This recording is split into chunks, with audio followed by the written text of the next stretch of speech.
E aí pessoal, tudo bem? Aqui é o Edu Novaes e hoje no Biomarcadores eu trouxe a classificação do grupo denominado CAM, que é Classification Atrophy Meetings, que desenvolveu uma classificação na tomografia de coerência óptica para as atrofias da degeneração macular relacionada à idade. E essa classificação ela é dividida em 4 itens, sendo a atrofia completa do EPR e da retina externa, chamada de C-RORA, a atrofia incompleta do EPR e da retina externa, chamada de I-RORA, a atrofia completa da retina externa, mas com EPR preservado, chamado de C-ORA, e a atrofia incompleta da retina externa, chamada de I-ORA.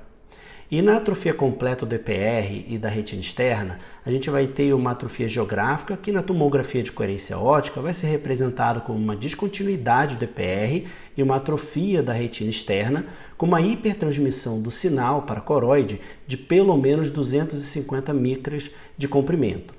Já na atrofia incompleta do EPR e da retina externa, a descontinuidade do EPR acontece.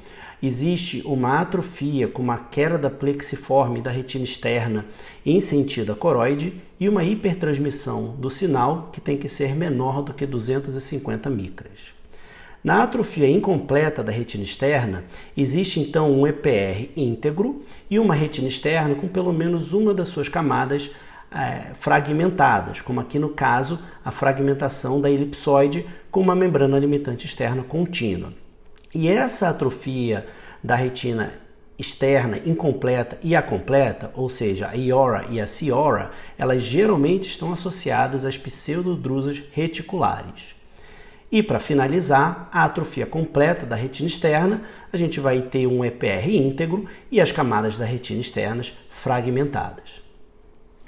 A grande importância dessa nova classificação que é utilizada hoje em dia é que todo mundo tente falar a mesma língua, seja em estudos clínicos ou seja também em laudos. Então, fica ligado para mais biomarcadores. Até a próxima!